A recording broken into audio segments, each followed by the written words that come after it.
આપણી ચેનલમાં બધા મિત્રોનું સ્વાગત કરીએ છીએ Gujarat engineering academy YouTube channel. આયો બધા મજામાં જશો. હવે આપણે વાત કરીશું ડિપ્લોમા હોય કે ડિગ્રીમાં સ્ટુડન્ટ હોય જ્યારે પણ એનું પાસ આઉટ થાય છે મીન્સ કે જે યરમાં પાસ થઈ છે લાસ્ટ યરમાં ત્યારે એને બે લાસ્ટ ઇમ્પોર્ટન્ટ સર્ટિફિકેટ એને મેળવવાના હોય છે. ઘણા મિત્રોને એના વિશે ખબર નથી હોતી. તો બેઝિક આપણે ડિસ્કશન કરશું ને જીટીયુનું ઇમ્પોર્ટન્ટ સર્ક્યુલર છે ડિપ્લોમા એન્જિનિયરિંગ મિત્રો અને ડિગ્રીવાળા મિત્રો. તો આ બધા મિત્રોને વિડીયો ખાસ લખી જોવાનો છે અને તમારે કોઈ પણ પ્રશ્ન હોય તો મને લાસ્ટમાં તમારે કોમેન્ટ બોક્સમાં પૂછવાના રહેશે. ઓકે, તો હું રાઠોડ વિમલ તમારું ફરી એકવાર સ્વાગત કરું છું. હવે આપણે વિડીયો તરફ આગળ વધશે મિત્રો. તો જીટીયુનું એક સર્ક્યુલર છે જો અહીંયા આપેલ છે પણ મને આપણે થોડુંક જોઈએ શું કહેવા માંગે છે. અને જીટીયુનું કોઈ પણ સર્ક્યુલર મિત્રો આવે ને એટલે ખાસ છે ને તમારે જોવાનું જ. એવું લાગે તો ગુજરાતી એકવાર કરીને તમારે વાંચી લેવાનું, બટ મિસ નહીં કરવાનું. તો 7મા મહિનાની 29 તારીખે મિત્રો સર્ક્યુલર છે બહાર પાડેલું છે. શું કહેવા માંગે છે ને એકવાર તમને હું ગુજરાતીમાં સમજાવું, બરાબર છે? તો બધા મિત્રોને પછી જો પ્રશ્ન હોય તો મને લાસ્ટમાં પૂછવાનું રહેશે. પેલા આપણે બેસિક એ જોઈ લઈએ. જો મિત્રો તમારે ડિપ્લોમા ડિગ્રી કમ્પ્લીટ થાય ને ડિપ્લોમા ડિગ્રી, પછી તમારે બે સર્ટિફિકેટ આવે, એક પ્રોવિઝન સર્ટિફિકેટ આવે અને એક કોન્વોકેશન આવે, બરાબર છે? એ પ્રોવિઝન છે એ તમારા કોલેજ દ્વારા મળી જતું હોય છે, પણ કોન્વોકેશન છે એ કાં તમારે વાં જઈ અને તમારું સિલેક્શન હોય કે વાં જઈને તમારે કેવાય ટોપી પહેરાવે અને પછી તમને સન્માન કરી અને આપે સર્ટિફિકેટમાં જીટીયુના જે તે કોન્ફરન્સ કે હોલમાં જ્યાંથી આવ્યું હોય ત્યાં, બરાબર છે? બે હોય છે, અથવા તો એને પોસ્ટના માધ્યમ દ્વારા ઘરે આવી જાય છે. બે મેથડ હોય છે મિત્રો.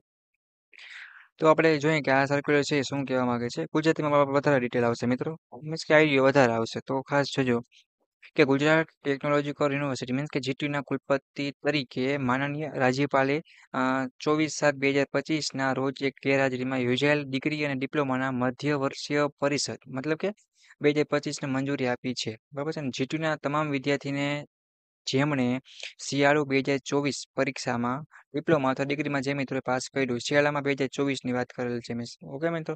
કે 2025માં ડિપ્લોમાની પણ બે બંને આવી છે, ડિપ્લોમા ડિગ્રી, ઓકે? તો બંને પાસ કરેલ હોય એની વાત કરીએ. અથવા તો મિત્રો લાયકાત મેળવી છે, ખબર છે? તેઓ ડિપ્લોમાના અથવા તો ડિગ્રીમાંના મધ્યવર્ષીય પરિષદ, ઓકે મિત્રો? ખાસ વસ્તુ ધ્યાન રાખજો. મીન્સ કે મિડ યર કહેવાય ને એક સર્ટિફિકેટ ડ્યુરિંગ ધ એની વાત કરીએ. તેમના પ્રમાણપત્રોને પ્રાપ્ત કરવા માત્ર મીન્સ કે એક પ્રકારની ઇલિજિબિલિટી થઈ ગઈ છે, પાત્ર છે, એના રિલેટેડ આ સર્ક્યુલર છે. કે લાસ્ટ તમારા જે ઘરે આવતું હોય છે કોન્વોકેશન છે અથવા તમે લેવા જતા હોય છે એની મિત્રો વાત કરેલ છે. પછી ડિગ્રી ડિપ્લોમાના 2025ના મધ્યવર્ષીય કોન્ફરન્સ પછીના બધા વિદ્યાર્થીઓને તેમના પ્રમાણપત્રો તેમના અરજી ફોર્મમાં આપેલા રહેણાંક એટલે મીન્સ કે તમે તમારું ઘરનો જે એડ્રેસ છે ત્યાં રજિસ્ટર અથવા તો મીન્સ કે સ્પીડ પોસ્ટ દ્વારા પ્રાપ્ત થશે. હવે તમે જે મિત્રો છે કે ડિપ્લોમા ડિગ્રીમાં 2025 જોઈએ મિત્રો ખાસ લખેલું છે. મને ખબર છે ઇંગ્લિશમાં હોય થોડુંક કન્ફ્યુઝન ઊભું થાય, બધાને થાય એવું કંઈ ના હોય, બટ થોડુંક વાંચો જોઈએ લખેલ છે. ઓલ સ્ટુડન્ટ વી રિસીવ, જો આ બીજા નંબરનો ફકરો છે ને પેરેગ્રાફ ખાસ કહે છે કે all student will receive the certificate registrar means કે સ્પીડ પોસ્ટ એટલે આપણે પોસ્ટના માધ્યમ દ્વારા ઘરે આવતું, તમને ખબર હોય તો ટપાલ વગેરે આવતી એ રીતે, બરાબર છે? એડ્રેસ જે પ્રોવાઈડ તમે કર્યું હોય છે અહીંયા એપ્લિકેશન ફોર્મ અથવા ફોલોવિંગ ધ મિડ યર એક તમારું ડિગ્રી ડિપ્લોમાનું જે સર્ટિફિકેટ છે એની મિત્રો વાત કરેલી છે. અહીંયા તમને પ્રાપ્ત થશે મીન્સ કે તમને મળી જશે. એટલે ઘણા મિત્રો એવા હોય છે કે એમાં જીટીયુમાં લેવા જવાનું હોય તો ટોપી પહેરાવે મિત્રો અને મજા આવી જાય અમુક અમુક. એટલે તો જો કે માર્ક્સ પણ લેવા પડે છે ને આટલું સાવ પછી આપણે ફેલ હોય બેકલું કેટી હોય તો એ ન મેળાવે. હવે ટોપી ઘણા મિત્રો જોઈ છે, મને બહુ દોરતા નથી આવડતી, બટ તમારું કામ હાલી છે એટલે મેં દોરી આપી છે. અથવા તો તમારા સ્પીડ પોસ્ટ એટલે કે તમારા પોસ્ટ દ્વારા શું થતું કે તમારા ઘરે આવી જાય છે, એ તમારું ફાઇનલ સર્ટિફિકેટ હોય છે લાસ્ટમાં. હવે ડિપ્લોમાના મિત્રો હોય, બરાબર છે, અથવા તો ડિગ્રીમાંના મિત્રો હોય, બંનેને આ લાસ્ટ સર્ટિફિકેટ છે. જો બીજા જરૂરી જ હોય છે એવું કંઈ નથી, બટ આ લાસ્ટ હોય છે તો જરૂરી છે, બધા મિત્રોને મેળવી લેવાના છે. All the institute and means કે કોલેજ છે જો કે આપણે કંઈ જોવાનું નથી, બરાબર છે? બાકી તમારે કાંઈ પણ વધારે ડિટેલ જોતી હોય અને તમને આના વિશે કાંઈ ન સમજાતું હોય મિત્રો તો તમારા કોલેજમાં જે તે તમારી કોલેજ હોય છે એમાં તમારા જીટીયુના કોર્ડિનેટર હોય છે, બરાબર છે? એને તમારે વાત કરવાની. જો કોઈને ન મળ્યું હોય, જેમ કે 2024માં કોઈ પાસ થયા હોય અથવા બેકલો કેટી હોય અને બધાને મળતા હોય, તમારા ભાઈબંધને મળી ગયું હોય, પાસ થઈ ગયું, તમને નામ મળ્યું હોય, બરાબર છે? અથવા હવે 25માં પાસ થવાના મીન્સ કે થઈ ગયા છો અત્યારે જે હશે બેકલો કેટીવાળા છે એ વસ્તુ અલગ છે. એ મિત્રોને ખાસ એક ધ્યાન રાખવાનું એક તમારું પ્રોવિઝન સર્ટિફિકેટ અને કોન્વોકેશન આ બે તમારે ભૂલ્યા વગર લઈ લેવાના છે. અને વધારે ડિટેલ માટે તમે મને કોલ પણ કરી શકો છો, અથવા તો હું જીટીયુની સ્પેશિયલ ઓફિશિયલ વોટ્સએપ ચેનલની લિંક તમને નીચે આપી દઉં છું. એમાં પાછા મિત્રો જોઈન પણ થઈ જાવ અને A to Z અપડેટ પણ મેળવી શકો છો. પ્લસ જીટીયુના એક્ઝામના આઈએમપી પ્રશ્ન ઓલ વસ્તુ છે તમને મળી રહેશે. ઓકે. અને વધારે ડિટેલમાં તમારા મિત્રો જાણવું હોય તમારે સ્પેશિયલ તો તમારા કોલેજમાં જીટીયુના કોઈને મળી લેવાનું રહેશે અને વાત કરવાની રહેશે સર કે મારા રીતના તો હું પાસ થયું તો મારે પ્રોવિઝન સર્ટિફિકેટ છે ક્યારે આવશે કોન્વોકેશન ક્યારે આવશે. કેમ કે મિત્રો કોઈ પણ સર્ટિફિકેટ છે એ ઘણા મિત્રોને એવું હોય છે કે તમારા જીટીયુમાં તમારા સેમેસ્ટર 1 ની કે 2 ની કે 3 ની કે 6 સેમ કે 8 સેમ લગીની માર્કશીટ આવી જાય પછી બધાને એવું લાગતું હોય કે હવે આપણે કઈ જરૂર છે નહીં લાસ્ટ સેમેસ્ટર માર્કશીટ આવી ગઈ.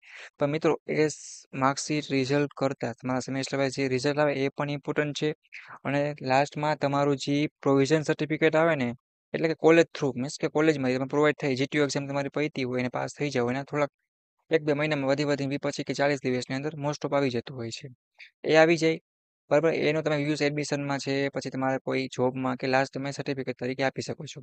હવે જ્યાં લગી કોન્વોકેશન નું આવે ત્યાં લગી તમે યુઝ કરી શકો છો બરાબર પછી તમારે આવી જાય પછી તમે કોન્વોકેશન સર્ટિફિકેટ છે જીટીયુમાં જે પ્રોવાઈડ કરવામાં આવે છે તમારા પોસ્ટ માધ્યમ દ્વારા ઘરે પણ આવી જાય છે અથવા તમને આ લેવા પણ જવાનો મોકો મળે તો તમે અહીંયા પણ જઈ શકો છો અથવા જેને ના જવું હોય એ મિત્રોને ઘરે તો આવી જ જાય છે કમ્પલસરી અને ફરજિયાત છે ખાલી પાસ થઈ જાવ તો મિત્રો એમાં કઈ ટકાવારી હોતી નથી કે આટલા ભાઈ 9 એસપી એવા તો જ ઘરે આવશે શું એવું કઈ ના હોય રેડી એ વસ્તુ ખાસ એક ધ્યાન રાખવાની છે કે સર્ટિફિકેટ વિશે તમારે ખાસ જોવાનું છે લાસ્ટ સર્ટિફિકેટ ડિપ્લોમાના મિત્રો હોય કે ડિગ્રીમાં આ બંને વિદ્યાર્થી મિત્રોને પોતાના છે ને કે પ્રોવિઝન અથવા તો કોન્વોકેશન સર્ટિફિકેટ છે લઈ લેવાના છે અને એના વિશે તમારા જીટીયુના કોર્ડિનેટરને તમારે તમારી કોલેજમાં જઈ અને એકવાર મળી પણ લેવાનું રહેશે ઓકે કે જીટીયુના સ્ટુડન્ટ છે અને ઘણા બધાને તકલીફ થતી હોય છે કે બેકલોગ કેટી હોય તો જ્યારે પાસ આઉટ થયા હોય ત્યારેથી 1 વર્ષ પાછળ રહી જાય અથવા તો આગળ પાછળ થાય તો પછી એને કન્ફ્યુઝન ઊભું થાય કે સર હવે શું થશે તો કોઈને ખબર જ ના હોય પ્રોવિઝન છે એ પણ લેવાનું હોય છે કોલેજમાંથી અથવા કોન્વોકેશન છે એ પણ આવે કે શું ઓકે ઇમ્પોર્ટન્ટ સર્ટિફિકેટ છે મિત્રો તમારા પ્રમાણપત્રો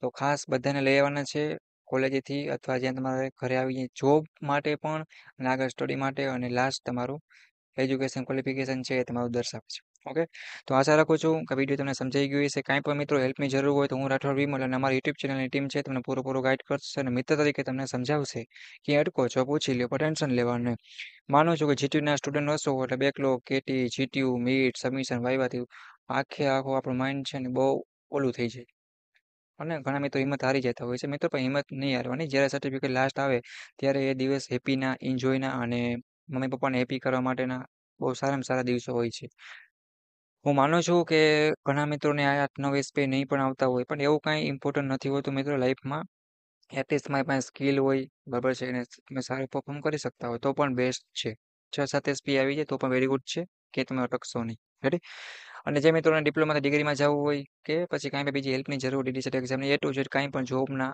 A to Z મિત્રો જોબ માટેની સ્પેશિયલ વોટ્સઅપ ગ્રુપ છે એમાં નવી નવી રિક્વાયરમેન્ટ આવતી હોય ભરતી એ પણ વિડીયો બનાવતો હોઉં છું તો એની પર તમે લિંક નીચે આપી દઈશ તો એમાં તમે જોઈન્ટ થઈ શકો છો અને તમારા દોસ્તોને પણ એડ કરી શકો છો જો વિડીયો મિત્રો સારો લાગ્યો હોય તમને સમજાણું હોય ગમ્યું હોય તો મારા માટે કોમેન્ટ કરી અને લાઈક કરી અને વિડીયોને હાઈપ કરી અને બધા મિત્રોને શેર કરવાનો છે અને સબસ્ક્રાઇબ કરવાનું ભૂલતા નહીં કાંઈ પણ પ્રશ્ન હોય તો અત્યારે કોમેન્ટ કરો ઓકે અને વધારે ડિટેલ માટે તમારા કોલેજમાં પણ તમારા જીટીયુના સર છે એને મળી લેવાનું રહેશે જે તમે જીટીયુનું કામ ઓલ કરતા હોય એને ઓકે સપોર્ટ માટે સબસ્ક્રાઇબ કરો બધા દોસ્તોને મોકલો મિત્રો અને કાંઈ પણ પ્રશ્ન હોય તો કોમેન્ટ કરો ઓકે મિત્રો થેન્ક યુ જય હિન્દ જય ભારત